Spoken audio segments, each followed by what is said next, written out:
Subscribe to our channel and press the bell icon and you would never miss an update from DreamShot. Hello guys, welcome once again to DreamShot. Today I'm going to talk about a very important topic, that's how to select a DSLR, especially when you are confused between two specific DSLRs. Most of the times people come to me with one model of Canon and one model of Nikon and ask me which particular model to buy. Well, you can Google it out. You get a lot of websites which differentiate between the camera models, and it will be giving you a list of specifications compared with each other. But how do you know which specification really matters to you and which specification does not? Today, let me help you to concentrate on certain specifications when you decide on a model. Before even I start, let me put a disclaimer that this is more about photographers and more of how I decide on a particular DSLR if it's better than the other one. This is not for the video, guys. So when you get the comparison result between two different DSLRs in a particular website, I have segregated the specifications and I have categorized into what is really important to get the good image, what is important for you for the ease of taking pictures, and what is not at all important for you. So let's go one by one. The first category is more about taking good picture. Autofocus points are important because you might have seen people trying to using the focus point to focus on a particular object and then moving the camera again to frame that particular image. More the focus point, the more easier it is for you. A lot of focus points allows you to avoid a lot of movement while you're framing the picture. So if you feel there's a huge difference between the number of focus points one DSLR is providing than the other, then there is definitely a thing to be considered. Color depth.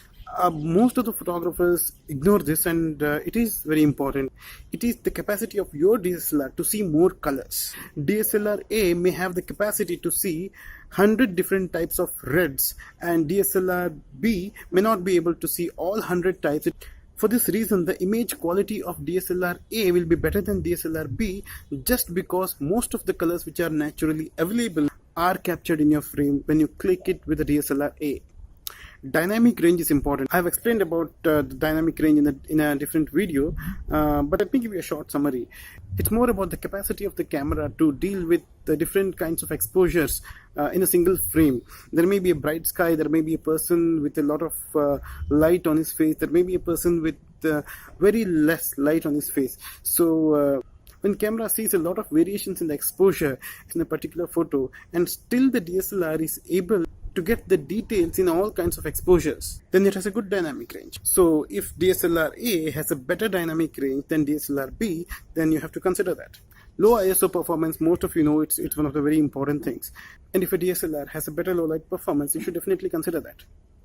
Image stabilization is not available in all the DSLRs now, but having an image stabilizer in a camera means that you don't have to worry about image stabilizers in the lens. So a lot of money which you're putting for the image stabilizers in the lens, you can save it. But there is very less possibility that you have the image stabilization within the camera. Mostly it will be in the lens, but if you have it, then that's definitely something you have to consider. Pixel area is one of the very important things. A larger pixel always be able to capture more information than a smaller pixel. So a bigger pixel, which means a bigger sensor, will definitely give you a much better image than the one with a smaller pixel. Max resolution, or you can call it megapixels. Megapixels may not be the primary criteria you have to look into while buying a DSLR, but definitely it will be one of the criteria if you are not able to decide with all other specifications. Now, a better megapixel will definitely give more details when you zoom it in. But what's the use of zooming and looking into the photo? This could probably be helpful if you are a photographer, a professional photographer, who frequently needs to take large prints for advertisements. Continuous shooting. Now, the importance of continuous shooting, it really depends, because if you are a wedding photographer or if you are a sports photographer, probably it's important for you. But if you are just a hobbyist and you want to play around with the DSLR just in and around the house, then I don't think so continuous shooting or frames per second really would matter to you. Let's go to the second category. Three things are very important for me.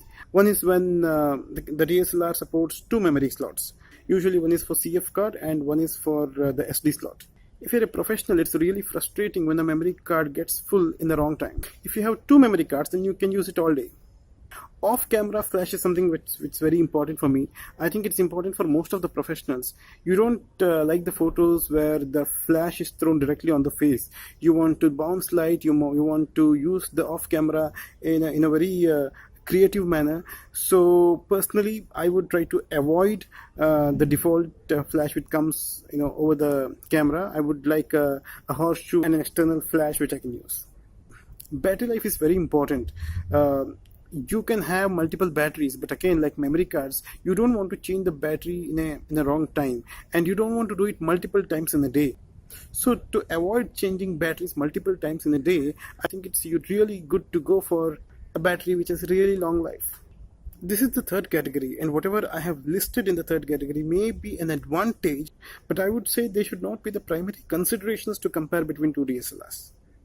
And they are smartphone remote control, built-in Wi-Fi, touch screen, LCD screen resolution, weight, LCD screen size, and environmental sealing.